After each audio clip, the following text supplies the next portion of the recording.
que o Estado serve a pessoas idosas. É verdade que uma herança que nós tivemos da anterior gestão, da anterior administração, foi o não pagamento da mísera pensão paga às pessoas que deram toda a sua vida trabalhando para esse país e que hoje, com forças depauperadas, teimam tanto essa pensão de miséria. E mesmo assim, essa pensão não vinha sendo paga. E este governo pagou.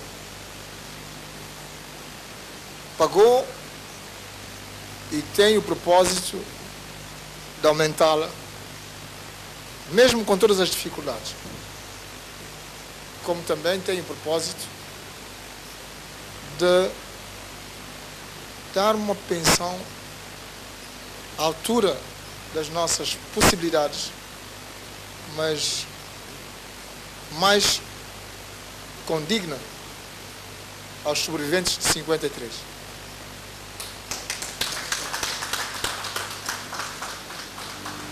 É que não faz sentido, e até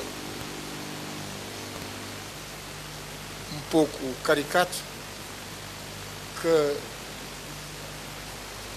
na data em que comemoramos, portanto, este dia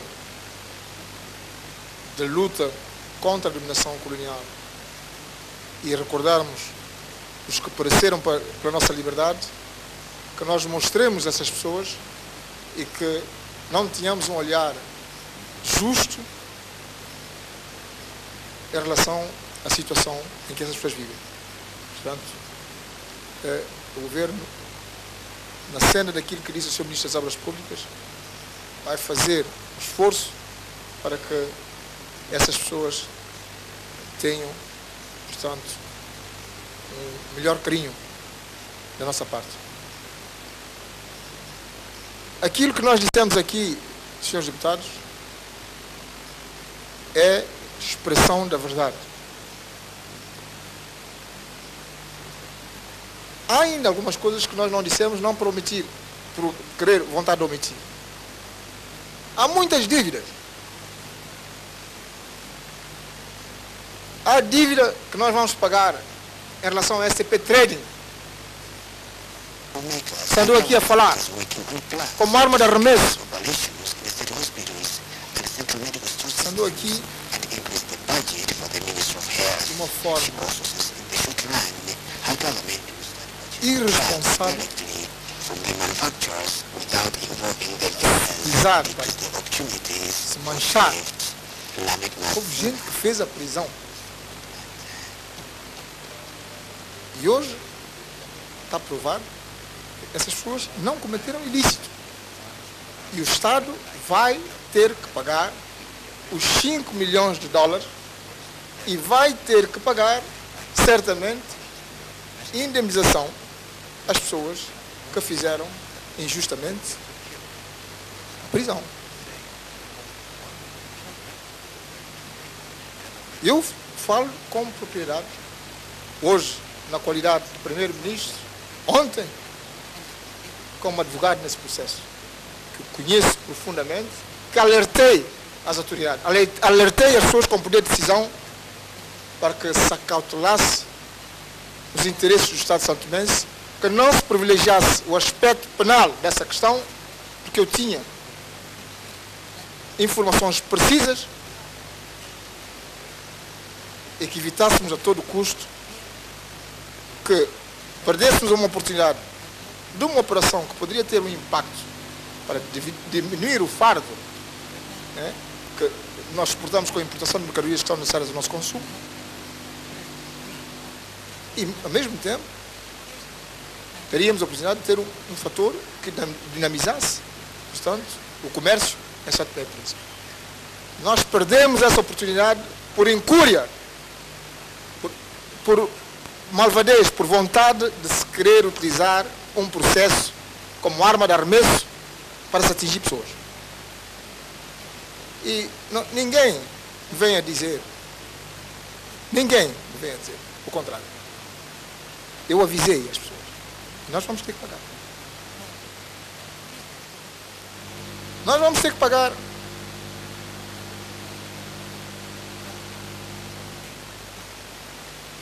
Os senhores dos barcos, o senhor ministro disse aqui que já se pagou uma parte, vamos ter que pagar.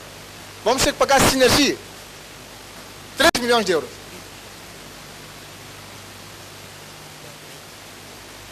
Está no rol das dívidas que tem este Estado. Nós somos um Estado altamente endividado. Eu recebi há dias uma comissão dos transportes públicos. Eles reclamam-nos dinheiro. Há outras pequenas dívidas. E é o que eu tenho dito, que nós temos que ter a noção de quanto o Estado deve. Nós somos um Estado seriamente endividado. Nós devemos lares onde os nossos doentes estão,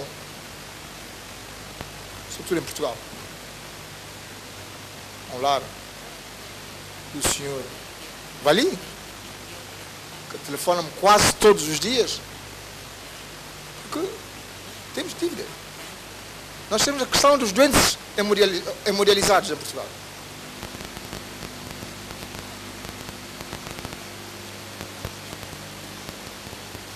Por isso, quando as pessoas dizem esse governo está a brincar porque não conhece o país, dá-me uma graça. Indivíduos que nunca trabalharam, ou que só trabalham quando estão no governo. E é fácil. Eu, quando não estou, eu fiquei 12 anos sem exercer funções públicas. Era advogado e toda a gente via nos tribunais, tendo intervenção. Eu gostaria que as pessoas que dizem isso, que eu não percebo nada disto, pá. Eu quero não perceber e teria a humildade de dizer. Ninguém pode ser tudo. Mas eu tenho a noção, volto a dizer, que tenho a noção do Estado. E tive educação de berço, porque não criei na rua. Humilde, modestamente, mas em casa.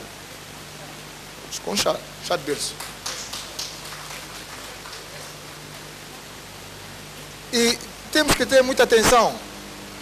Temos que ter muita atenção porque há uma coisa que chama sempre a atenção, são efetivamente os meninos de rua. Meninos de rua de ontem, jovens com trauma de infância, dirigentes desbocados da manhã.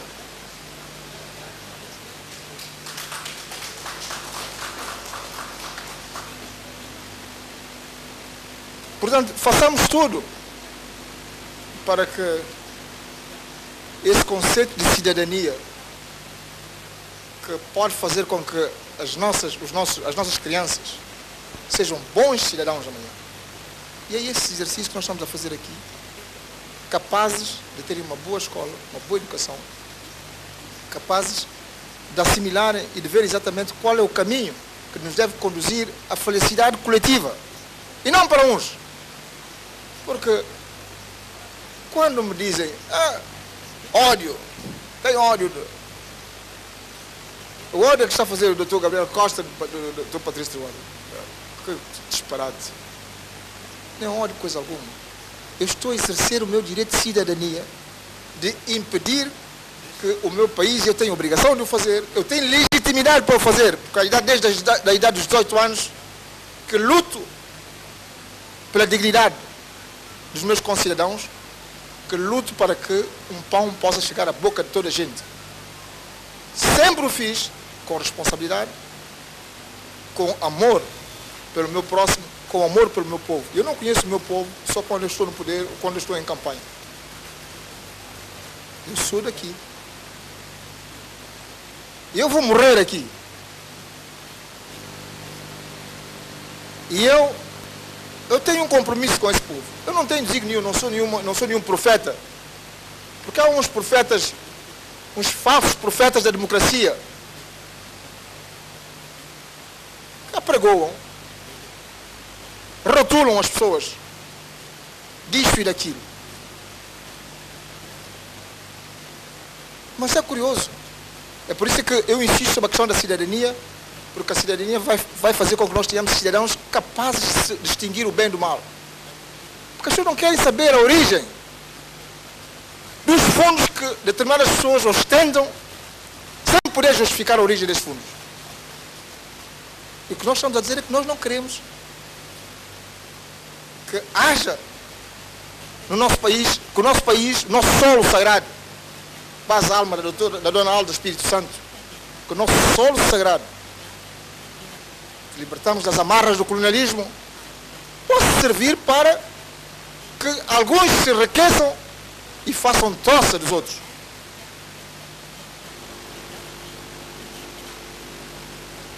É por isso que nós assumimos esta missão.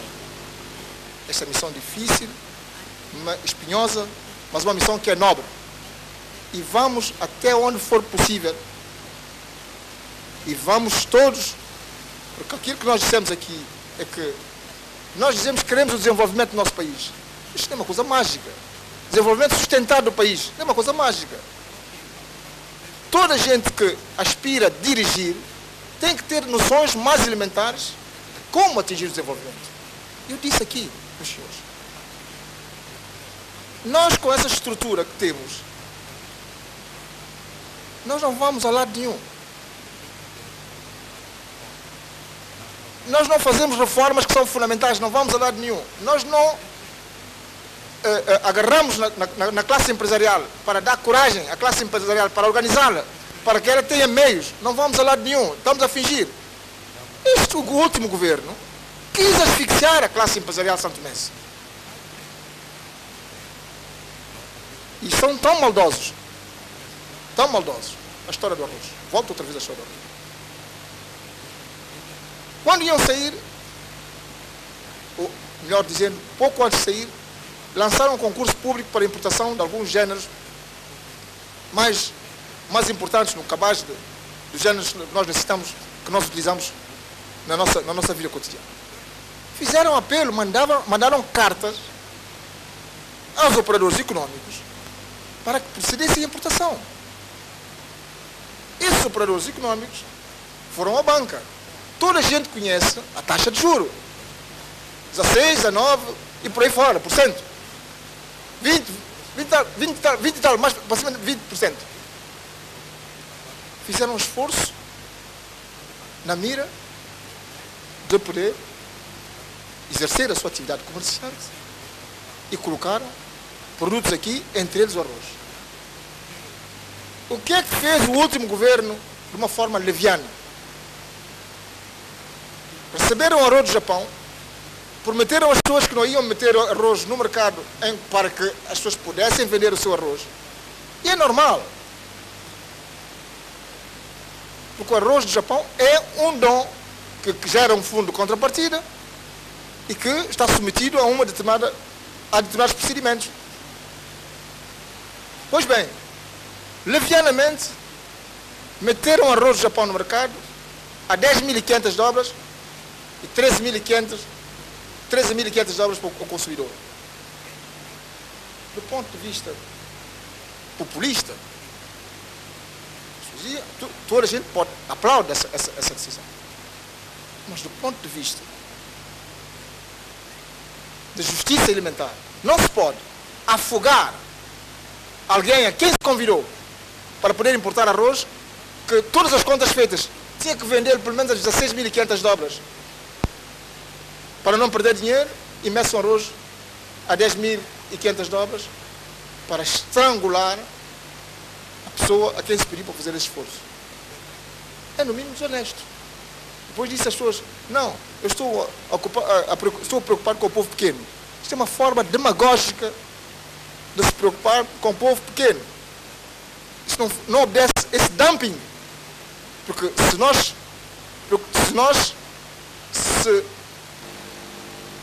formos a ver o preço do arroz no mercado internacional, é impossível nós importarmos arroz e vender a esse preço. Mas sabe porque é que fizeram isso? É por isso que eu digo aos senhores deputados, melhor dizendo, A minha convicção é que as pessoas queriam saltar do bote porque sabiam que tinham provocado um buraco tremendo e que porque tinham desejos outros criaram essa confusão, se calhar para saltar do bote e depois encontrar um bote expiatório. Qual assalto ao poder qualquer?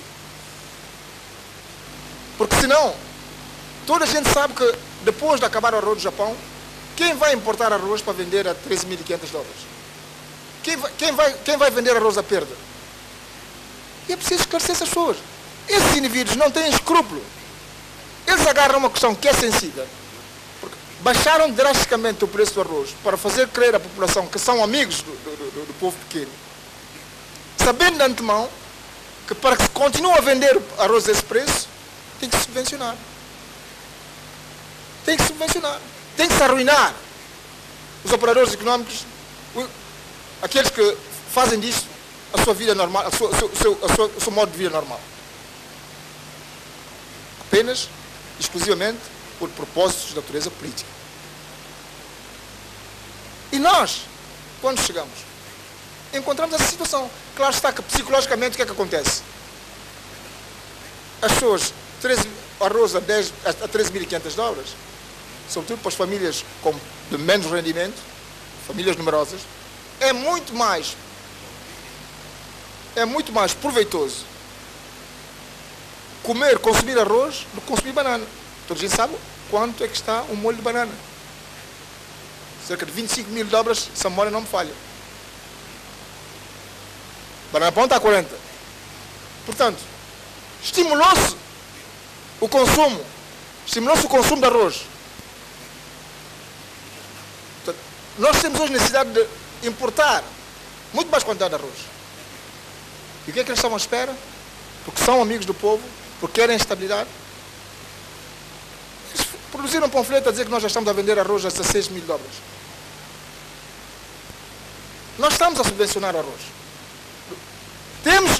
Não temos outra forma de fazer que subvencionar o arroz do privado para estabilizar, pelo menos nessa fase, para não provocar situações de desequilíbrio. Mas como somos honestos, vamos dizer às pessoas que isto é uma medida transitória. Porque os comerciantes, nós não vamos afogar, porque o Estado não tem vocação para vender arroz. A economia é uma ciência, como outra qualquer. O Estado não tem vocação para vender arroz. O Estado intervém para regular. E nós precisamos de empresários, nós precisamos de fazer com que as pessoas comprem os produtos que são produzidos aqui. E o que me admira é que esses sabedores, esses fazedores de sonho, que dizem perceberem tanto da coisa económica, fazem isso tudo e eu não vejo qual é a sustentabilidade disto tudo. Eu não vejo. Porque se as pessoas estão a produzir, nós dizemos às pessoas que elas devem produzir e, sobretudo, incitamos as pessoas a produzirem coisas da terra, até com vista à exportação, a colocá-la no mercado da nossa sub-região. Como é que vamos tomar medidas que desencorajam as pessoas a produzir? Se eu não consigo vender a banana está estragada, eu deixo de produzir. Quem diz banana, diz outros produtos. Então, a situação é muito mais séria. Nós estamos empenhados, precisamos do concurso de toda a gente, não temos o saber infuso para organizar o nosso país, para criar condições para que haja um desenvolvimento sustentável, para que as pessoas tenham mais água, tenham mais luz, tenham casas sociais. Há gente que vive em situações muito precárias. E as aves de mau agouro têm estado a propagar que nós não vamos conseguir estabelecer cooperação com países amigos, com os nossos parceiros estratégicos, porque há dificuldades de ir para Angola. Angola não quer nada conosco. Nesse afã destruidor, antipatriótico, estão convencidos que vão te impedir de fazer aquilo que nós devemos fazer para debelar as dificuldades que criaram. Nós vamos fazer. Nós vamos fazer. Vamos encontrar casas sociais. Nós vamos multiplicar os contactos, porque há pessoas que acreditam que é possível fazer-se de forma diferente. Não vamos ceder à preocupação. Vamos trabalhar e trabalhamos, sobretudo, uma vez mais, em sintonia com os partidos que sustentam o governo, com a Assembleia enquanto entidade fiscalizadora da ação governativa, com o Sr. Presidente da República, garante o regular funcionamento das instituições para que este país possa efetivamente entrar na senda do desenvolvimento.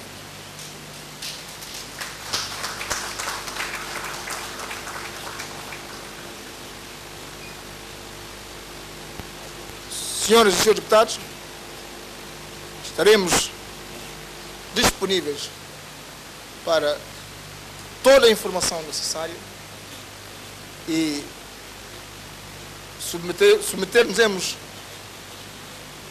ao que os senhores deputados entenderem por bem sobre a conclusão a que chegarem relativamente às matérias aqui debatidas. E muito obrigado pela vossa atenção.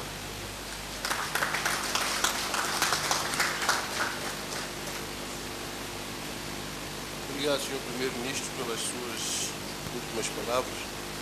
Senhoras e senhores deputados, chegamos ao fim deste interessante debate. Estamos todos convencidos que foi um grande exercício.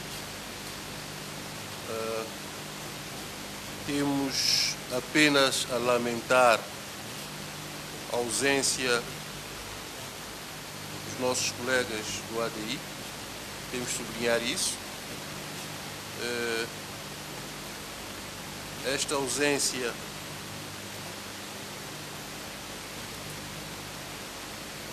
poderia ter contribuído para que o exercício do contraditório pudesse se fazer da melhor forma, porém, continuamos a respeitar a posição assumida pelos mesmos, não obstante estarmos em desacordo. Não irei fazer aqui a síntese das questões, porque foram quase 6 horas de longas discussões, uma conversa profunda e interessante para o país, onde ficou claro que o 14º Governo cometeu uma série de desmandos e omitiu uma série de informações, quer ao Parlamento, quer à Nação. Neste sentido, como dizia, tenho em mãos uma proposta de um grupo de deputados para que submeta a este plenário um projeto de resolução, mas antes disso permitam, senhores ministros, senhores deputados, fazer referência a 2 pequenas questões. Pela segunda vez tomei conhecimento das diligências do grupo parlamentar do ADI, no sentido de fazer contactos com alguns departamentos do governo, visando visitar instituições, sem observar, portanto, os trâmites habituais e regimentais da nossa casa. Gostaria de aproveitar a presença do governo, particularmente da Sua Excelência, o Sr. Primeiro-Ministro e os seus ministros, para os informar, primeiro, que há uma tradição da casa. As solicitações dos parlamentares obedecem a mecanismos próprios e passam regularmente pela mesa da Assembleia. O Governo, por seu lado, tem um Ministério que trata de questões parlamentares. Nós gostaríamos de pedir ao Governo que rejeitasse todas as iniciativas que observassem esses procedimentos. A segunda questão tem a ver também com uma série de questões que foram aqui abordadas.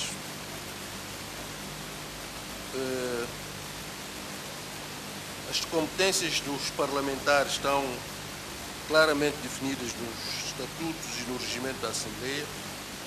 Daí que a resolução que estou convencido aqui a aprovar, não afasta a possibilidade dos senhores deputados irem assumir outras iniciativas.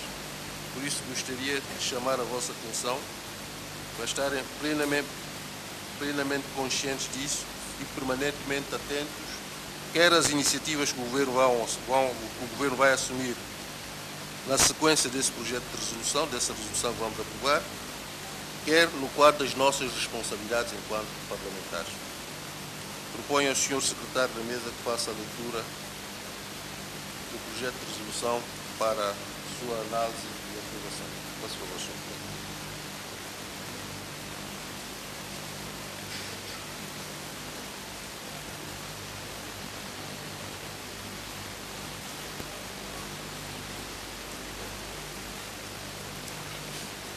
Projeto de Resolução 2013. Considerando o caráter gravoso de determinadas declarações produzidas no presente debate alusivas a prováveis ilegalidades ocorridas no decurso do exercício do 14º Governo Constitucional, atendendo que, pela sua natureza, se impõe que sejam devidamente averiguadas os factos a elas atinentes, tendo em vista o apuramento de responsabilidades por parte dos respectivos atores, a Assembleia Nacional, nos termos da linha C do artigo 97 da Constituição, resolve. Artigo 1º. Instar o Governo a submeter ao Ministério Público todas as questões consideradas anômalas, ilegais ou que indiciem a prática de crimes de corrupção e contra o interesse do Estado, tendente às devidas investigações e ao apuramento de responsabilidades. Artigo 2º. A presente resolução entra imediatamente em vigor. A Assembleia Nacional, em São Tomé, aos 14 de fevereiro de 2013. O Presidente da Assembleia Nacional, Alcino de Barros Pinto. Obrigado, Sr. Secretário da Mesa. Excelências, submeto a questão para a apreciação da generalidade. Intervenções. Sr. Deputado José Vieques, por favor.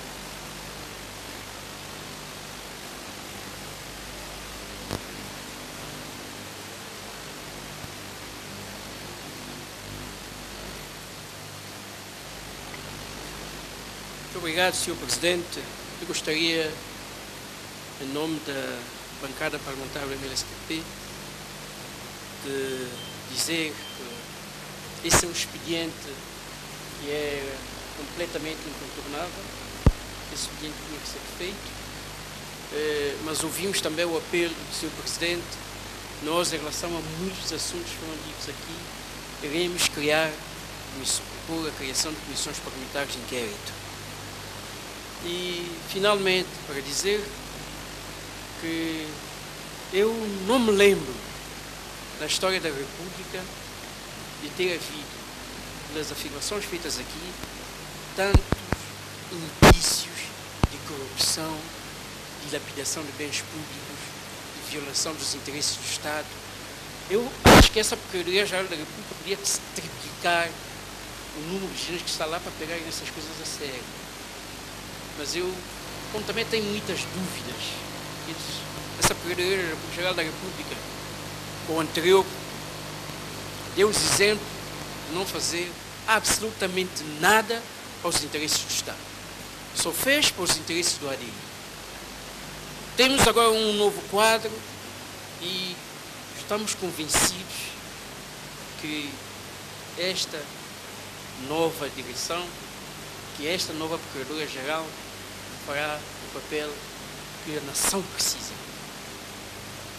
Porque em muitas situações, muitas coisas foram ditas aqui, não precisam de expediente ou outro. Há atuação imediata, mas não estamos habituados a isso. Vamos introduzir aqui na nação, e nós contribuímos para isso, o princípio de cada um assumir a sua responsabilidade. Senhor Primeiro-Ministro, eu agradeço mais uma vez. O governo fez a sua parte. Vai continuar a fazer a parte que compete. Nós continuaremos a fazer a parte que nos compete. Eu repito, e eu espero que as outras partes façam a parte que compete. Tivemos aqui anúncios, declarações feitas de violação de muitas leis da República, de desvios de fundos, indiretamente, pelo menos há suspeição nesse sentido, de verbas que foram utilizadas sem ser orçamentadas, de acordos assinados com pessoas isoladas com os 12 milhões de dólares, não se sabe por onde é que vai parar, onde é que parou, o cargo público não entrou. Senhor Presidente, muito obrigado. Não, para chamar a atenção dos senhores deputados, estamos a apreciar a resolução, o período de observações genéricas já foram ultrapassados. Está na generalidade relativamente ao projeto de resolução. Aprovado na generalidade, por unanimidade. Vamos fazer a aprovação na especialidade. Preâmbulo. Quem está a favor? Aprovado na unanimidade. Artigo 1º. Quem está a favor? Quem está contra? Quem se abstém? Aprovado por unanimidade. Artigo 2º. Pode baixar os braços. Quem está contra? Quem se abstém? Aprovado por unanimidade. Aprovação global final. Quem está a favor? Pode baixar os braços. Quem está contra? A favor. O projeto de resolução está aprovado na globalidade.